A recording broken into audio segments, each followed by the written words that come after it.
नमस्कार। बोकारो आज तक सोशल मीडिया न्यूज़ चैनल में आपका स्वागत है। मैं हूं हेमंत महतो। अभी मैं मौजूद हूं अपना ऑफिस में और मेरे साथ हैं घनश्याम महतो।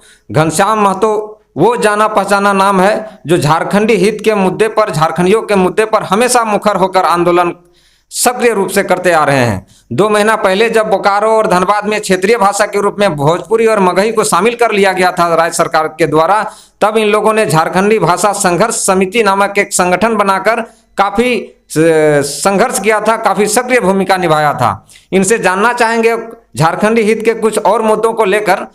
घनश्याम जी, हमारे चैनल में आपका बहुत बहुत स्वागत है। जोहार खतियानी, जोहार करना चाहेंगे आपको और आपका भी स्वागत है। घनश्याम जी, भाषा संघर्ष समिति आंदोलन की और सफलता भी मिल गया, लेकिन भोजपुरी और भाषा पर आंदोलन क्यों, भाषा पर आंदोलन क्यों हो रहा है? देखिए, हर प्रदेश भाषा और संस्कृति के नाम पे ही संघर्ष करता है। भाषा और संस्कृति ही संघर्ष का मुद्दा होता है। किसी भी समाज का निर्माण भाषा और संस्कृति से ही होता है। इसमें हमको संघर्ष करना हमारा प्रदेश के लिए, चाहे हम सबों के लिए, ये हमारी जिम्मेवारी है। किसी भी प्रदेश के लिए भाषा, संस्कृति और अपना रीति रिवाज उसकी मूल पहचान और अस्तित्व होती है। हाँ, ये अस्तित्व है और इसमें संवैधानिक अधिकार भी है।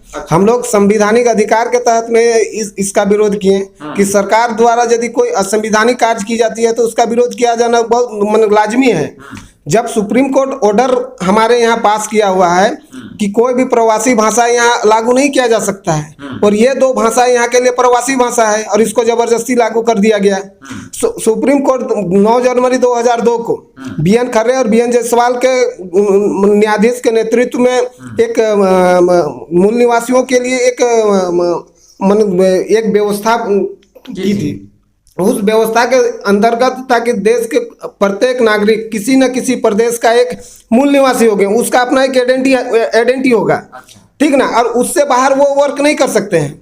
और वो आइडेंटिटी ये है कि उस प्रदेश का वो मूल निवासी बनने के लिए ये नहीं है कि हम जहाँ का हमको इच्छा करें हम वहाँ का जाके बन जाएंगे। उसको बनने के लिए क्राइटेरिया बनाया गया था कि जहाँ मेरा वंशज पीढ़ी दर पीढ़ी रहे हैं वहीं का हम मूल निवासी हो सकते हैं और वहीं अपना जन्म, जाति और भाषा के नाम पर वहाँ संघर्ष कर सकते हैं। अच्छा, भारत के संविधान में तो कोई भी नागरिक को संपूर्ण भारत में रहने का अधिकार है।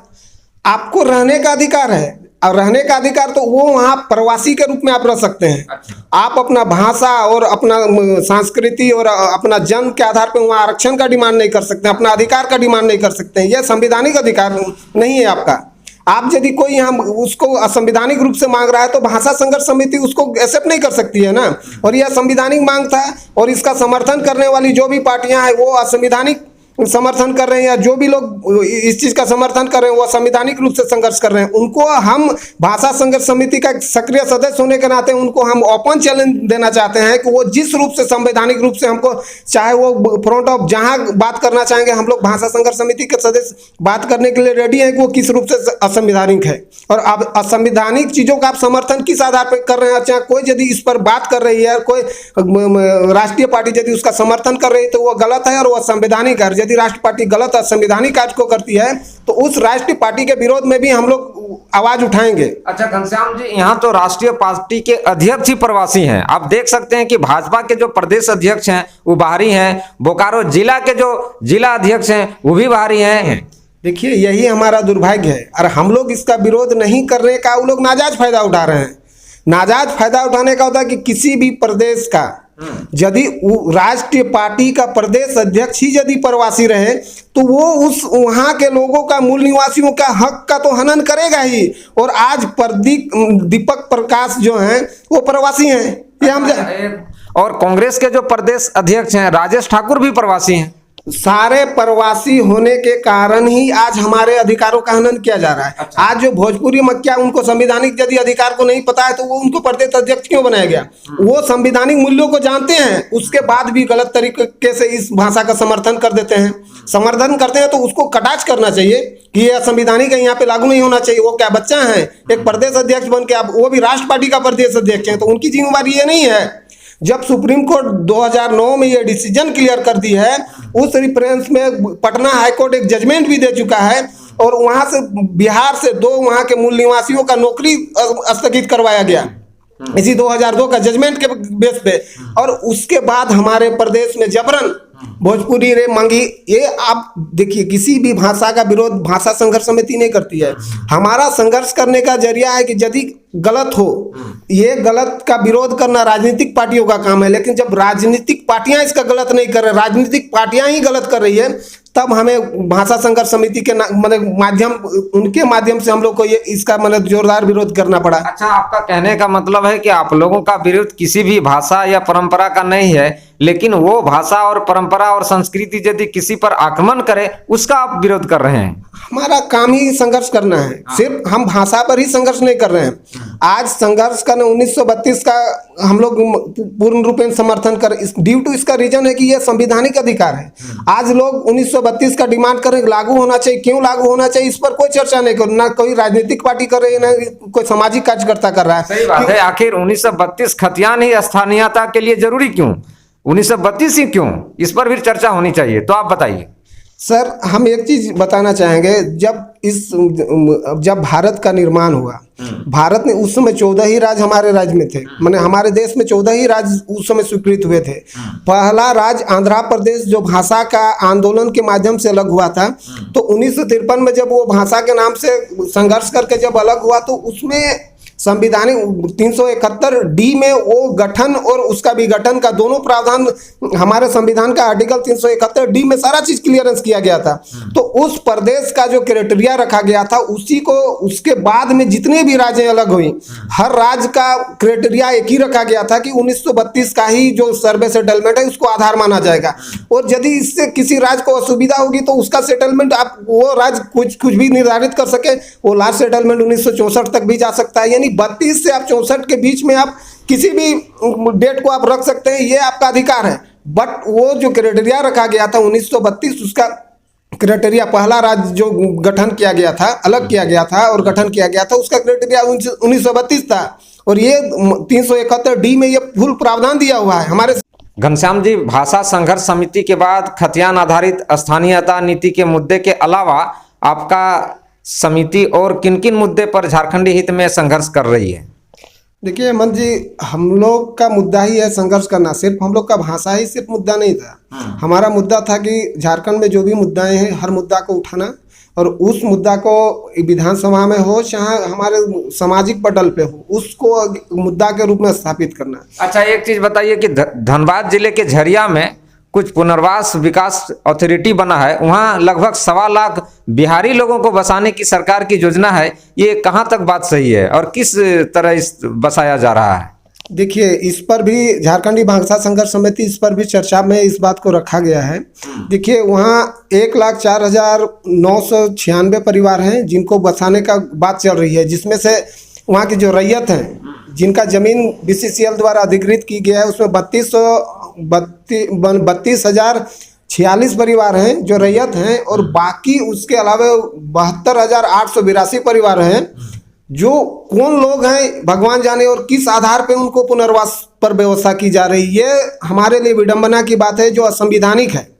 यदि वो लोग विदेशी हैं और यदि उसको वो लोग हमारे भाषा संस्कृति को अडॉप्ट करते हैं, चाहे झारखंड की भाषा कल्चर सारा चीज को अडॉप्ट करती है, देन उसको पुनर्वास देने का प्रावधान हमारे संविधान में है। बट यदि किसी हमारे देश के ही किसी प्रदेश का वो यदि मूल निवासी हैं और हमारे यहाँ यदि उनके लिए पुनर्वास का यदि व्यवस्था किया जा रहा है अवैध रूप से, तो ये असंवैधानिक है। और इस मुद्दे को लेके हमारे विधानसभा में इस मुद्दा को उठाना हमारे नेताओं के लिए बहुत जरूरी है कि आप किस आधार पे उन लोगों को वहाँ पुनर्वास स्थापित कर रहे हैं। जो जिनका यदि कोई उत्तर प्रदेश का मूल निवासी है तो उनको यहाँ आप स्थापित नहीं कर सकते हैं। कोई बिहार का है उसको आप यहाँ स्थापित नहीं कर सकते हैं। वो यहाँ प्रवासी बन के वो यदि अपना जमीन लेके यदि बिजनेस व्यापार कर रहे हैं, देन गुड है, वहां तक उनकी अथॉरिटी है। लेकिन यदि सरकार उनको लेके बोलती है कि आप यहाँ के एक अस्थाई माने बन जाएं, हम सरकार को दायित्व उठाने की जरूरत नहीं है ना। हम दूसरे प्रदेश के मूल निवासियों को यहाँ स्थापित करने का सरकार का अधिकार नहीं है। यदि झारखंड सरकार ऐसा कर रही है तो वह गलत कर रही है, असंवैधानिक है। और इस पर भाषा संघर्ष समिति अभी फ्रंट होके इस पर विरोध करेगी कि यदि JRDA जो झरिया रिहेबिलाइजेशन डेवलपमेंट अथॉरिटी यदि ऐसा कर रही है तो संवैधानिक है और उनको जवाब देना पड़ेगा इस पे कि वो किस आधार पे 1,04,996 परिवार को सेटल कर रही है, जिसमें सिर्फ 32,046 परिवार का ही उसमें से नाम एडोकेट किया गया है जो रैयत हैं, जिन्होंने जमीन बीसीसीएल को दी है। उसके बाद जो 72,882 परिवार वो हैं कौन, इनका जवाब उनको देना पड़ेगा। और किस आधार पे वो कौन सा संविधान के अनुच्छेद के आधार पे उन लोग को यहाँ रिहेबिलाइज किया जा रहा है। आपका कहने का मतलब कि झारखंड के जो मूल निवासी है जिन्होंने बीसीसीएल को अपना भूमि दिया है वही लोग पुनर्वासित हो सकते हैं, और जो बाहर से आके यहाँ पर नौकरी पेशा कर रहे हैं वो लोग अपना घर चले जाएं, अपना यूपी बिहार अपना जहाँ पर मूल निवासी है वहां पर बसें। झारखंड में उन लोग को क्यों पुनर्वासित किया जा रहा है, यही आपका मुद्दा है? देखिए मुद्दा इसलिए, देखिए सरकार उसको स्थापित नहीं कर सकती है। कोई यदि आके सरकारी भूमि में यदि रह रहा है तो उनका रहना एक संवैधानिक अधिकार के तहत में है कि हम भारत में कहीं भी जाके रह सकते हैं यदि वो खाली जगह है तो। और यदि उसका जो मालिकाना हक यदि उस जमीन में किसी का है तो वो यदि उनका जरूरत पड़े तो उस पर हमको हटाया जा सकता है, वो अस्थायी रूप से वो वहाँ रह सकती है। लेकिन सरकार उसको अस्थायी जो करने के लिए जो प्रयास कर रही है ये असंवैधानिक है। यदि वो अन्य प्रदेश का मूल निवासी है तो उसको यहाँ मतलब उनको स्थापित करने का सरकार का अधिकार नहीं है। यदि उसको लेके यदि कोई विधायक उसका समर्थन कर रहे हैं तो वह संवैधानिक है। यदि वो एक विधायक जो संवैधानिक पद स्थापित है और वो यदि इसका समर्थन कर रहे हैं तो उनको ये जवाब देना पड़ेगा कि किस संवैधानिक अधिकार के तहत में आप उनको स्थापित करने के लिए चाह रहे हैं। यदि हमारा जमीन जाता है तो आपको हमको पुनर्वास देने का आपका प्रावधान है, ये संवैधानिक अधिकार है। लेकिन जो लोग जो अस्थायी रूप से यहाँ जो आके रह रहे हैं उनको आपको अस्थायी करने का अधिकार सरकार को नहीं है। और यदि है सरकार को तो सरकार हमें भाषा संघर्ष समिति के सामने उनको बोलना पड़ रहा है। इसलिए हम भाषा संघर्ष समिति इसलिए संघर्ष कर रही है ना, ये काम हमारे पॉलिटिकल पार्टियों का है।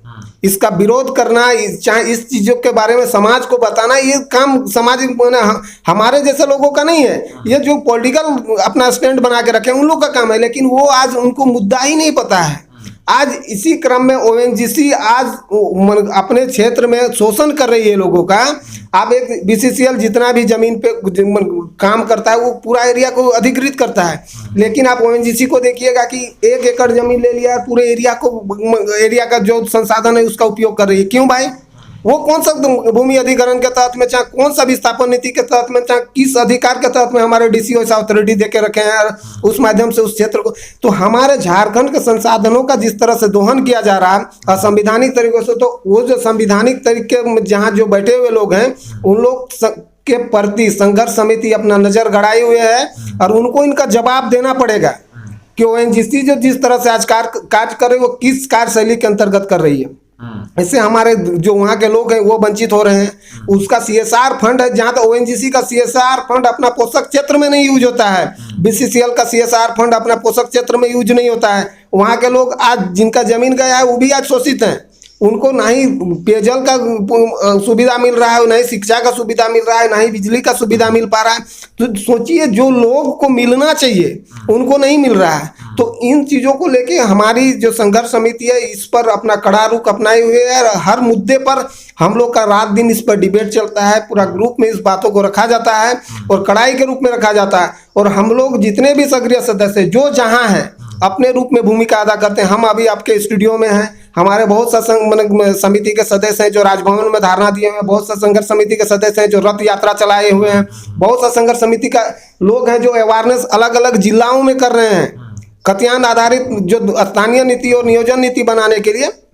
सारे लोग अपने अपने जगहों में संघर्ष कर रहे हैं। और हमारा सिर्फ संघर्ष करना, और चाहे हम संघर्ष आज किए भाषा को लेकर हम अपने आप को स्टॉप कर देंगे ऐसी बात नहीं है। हमारी संघर्ष जो है ये कंटिन्यू रहेगी और हम यही आपसे आग्रह करेंगे कि आप अपने चैनल के माध्यम से हमारे मनोबल को बढ़ाने का काम करेंगे और हमारे सदस्यों जहाँ जिस तरह से हो सके उनको सहयोग दें, जिससे वो अपने मुद्दों को आप लोगों तक पहुंचाने का काम करें। ये हम आपसे एक आग्रह करना चाहेंगे। जितने भी मीडिया बंधु लोग हैं, चाहे वो यूट्यूब चैनल हो, सोशल मीडिया हो या प्रिंट मीडिया हो, कि हर मीडिया वाले से यही आग्रह करना चाहेंगे कि हमारे जितने भी झारखंडी भाषा संघर्ष समिति के सक्रिय सदस्य हैं उन लोग जहाँ जिस रूप में कार्य कर रहे हैं झारखंड के हित में कार्य कर रहे हैं और उनका सहयोग करना आप लोग का दायित्व है और आप लोग से ये हम आग्रह करना चाहेंगे। तो ये अब हमारे बीच थे घनश्याम महतो जो कि झारखंडी हित में कई मुद्दों को लेकर संघर्ष कर रहे हैं। भाषाई आंदोलन हो या 1932 खतियान स्थानीय नीति का मामला हो या